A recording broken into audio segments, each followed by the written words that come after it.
De repente eu sou um ET, um avatar, sei lá, por que eles estão me levando para me revirar. A Érica é ex-jogadora de vôlei e medalhista olímpica. Você não sabe o que está acontecendo. Falam, será que é homem, será que é menino, será que é não sei o quê? Você fica escutando muita informação.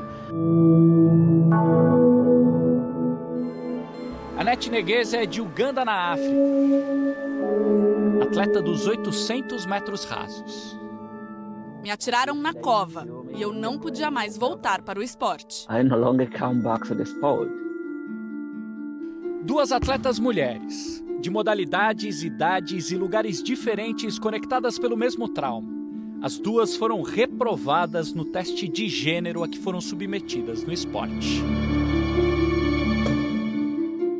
O esporte se divide em duas categorias básicas, a dos homens e a das mulheres. Mas existem critérios que definem essa divisão. E eles foram mudando ao longo dos anos sem nunca deixarem de ser problemáticos para as mulheres. Por isso, durante a história do esporte, elas vêm passando por diferentes tipos de testes que ficaram conhecidos como testes de gênero, que são exames realizados para provar que de fato elas são mulheres ou que estão dentro desses critérios estabelecidos para as atletas mulheres. Há poucos meses dos Jogos Olímpicos de Tóquio, os questionamentos sobre essa política de testes e as suas consequências ganharam força novamente. Existem casos de violência sexual e de abuso nessa política de testes. Algumas mulheres foram submetidas a médicos que as tocaram sem motivo algum, só por curiosidade ou para tentar entender como era a anatomia do corpo. E isso não tem nada a ver com elegibilidade para o esporte. Ao longo do tempo, isso vem sendo discutido, da necessidade desses testes em atletas para evitar realmente o fraude ou então o desequilíbrio entre a competição feminina que deve ser protegida. Até 1968, as federações de cada modalidade e o Comitê Olímpico Internacional decidiam quem deveria passar pelos testes de gênero. E as escolhidas muitas vezes eram obrigadas a permitir que um comitê de médicos inspecionasse seus órgãos genitais. A partir dos Jogos do México, os testes passaram a ser obrigatórios e aos poucos se tornaram menos invasivos, com amostras de saliva e sangue. Mas todas as mulheres classificadas para as Olimpíadas tinham que ser testadas. Muitas chegaram a ter uma carteirinha comprovando que eram mulheres. O problema é que a biologia não divide homens e mulheres de forma tão simples como o esporte propõe. Alguns indivíduos são intersexo, porque desenvolvem naturalmente características de ambos os sexos por diversas razões, como genéticas e hormonais, por exemplo. A dificuldade em lidar com as atletas intersexo no esporte resultou em uma história de discriminação e constrangimento. Em dezembro, a Human Rights Watch, uma das mais respeitadas ONGs de direitos humanos do mundo, divulgou um extenso relatório em que exigiu o fim dos testes de gênero, por considerar uma política que coloca em risco a saúde mental e física de atletas mulheres, principalmente as de países pobres do hemisfério sul. Essas mulheres não sabem o que está acontecendo, estão completamente vendidas de informação quando alguém diz: você não pode mais competir. Tem algo no seu sangue que te faz diferente e você não é bem-vinda aqui. Anete Negueza é uma dessas mulheres. Antes das Olimpíadas de Londres, em 2012, um exame de sangue mostrou que ela tinha uma quantidade elevada de testosterona, o principal hormônio sexual masculino, mas que também é produzido por mulheres. I received a call from my international manager. Eu recebi a ligação do meu agente dizendo que eu não estava autorizada a ir para as Olimpíadas porque havia algum problema no meu sangue. E aí tive que fazer mais e mais exames, mas nunca me davam os resultados. Para voltar a competir, Anete disse ter sido orientada a retirar testículos internos que possuía, mas sem saber que seria por meio de uma cirurgia delicada e com consequências para a prática esportiva.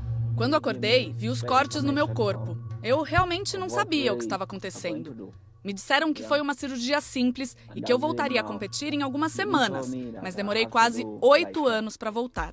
Não me disseram que eu ficaria estéril e que teria que me tratar pelo resto da vida. A Érica tinha só 17 anos quando recebeu a notícia antes de um mundial de vôlei. Eu fui fazer um teste de gênero, né? Assim, toda a equipe, todas as meninas faziam. E eu, né, no meu caso, sempre era uma menina, nasci menina, tá escrito, né, tudo certo em mim como mulher. E de repente te dão uma bomba dessas, te avisam que você não passou no teste de gênero, que eles não me preservaram ali. Eles soltaram para a imprensa, então acho que eles não esperaram meu tempo de ter informação, de ter refazido o teste novamente. E foi meio desesperador no primeiro momento, porque eu falei, eles vão revirar da cabeça para cima, mas mostra para eles, mãe, chorando, né? Olha a minha certidão de nascimento, não tem nada de errado. Você sofre naquele momento com isso. Na verdade, eu descobri que era uma doença. Síndrome de Morris. Doença que fazia a Érica produzir mais testosterona do que o normal para uma mulher. Tratamento, cirurgia e 3 anos depois, nos Jogos de Sydney em 2000, medalha de bronze no peito com a seleção brasileira de vôlei. Porque de repente eu comecei a ser a menina bonitinha da seleção, a musa, substituta da Leila, ia para Japão, China, todo mundo amava. E aí as pessoas esquecem, mas a sua dor, ela não é esquecida. Depois de muita pressão, o Comitê Olímpico Internacional decidiu abandonar a obrigatoriedade dos testes em 2000, mas eles ainda existem em algumas modalidades. Em 2018, a Federação Internacional de Atletismo baixou o limite de testosterona para mulheres que disputam as provas entre as distâncias de 400 e 1.500 metros. Com isso, as 3 medalhistas dos 800 metros no Rio de Janeiro em 2016 passaram pelo teste de gênero e agora estão proibidas de competir em Tóquio. Elas se recusam a tomar medicamentos para reduzir os níveis de testosterona que produzem naturalmente.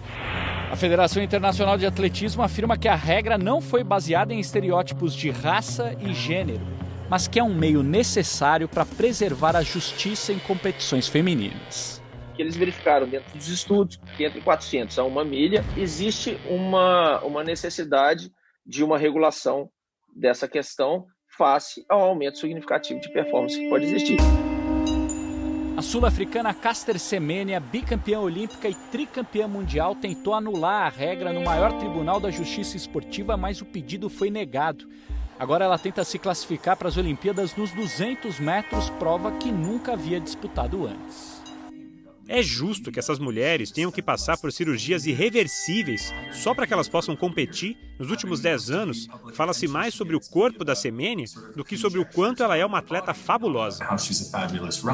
O Comitê Olímpico Internacional afirmou que está elaborando novas diretrizes para o tema, que conciliem ciência, justiça esportiva e direitos humanos.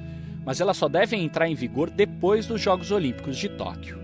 Enquanto o debate se arrasta ao longo de décadas, essas mulheres tratam suas cicatrizes e tocam suas vidas. Anete Negueza, agora com 28 anos, voltou a treinar na Alemanha, onde pediu asilo porque em Uganda, membros da comunidade LGBT são perseguidos. Já a Érica ficou 23 anos sem falar publicamente sobre o assunto até decidir aceitar participar dessa reportagem. Tá falando isso, tá podendo de alguma forma ajudar ou informar alguém, eu estou me ajudando, me libertando de tudo que eu carreguei a minha vida inteira, sem ninguém saber que isso era uma doença e não uma escolha minha.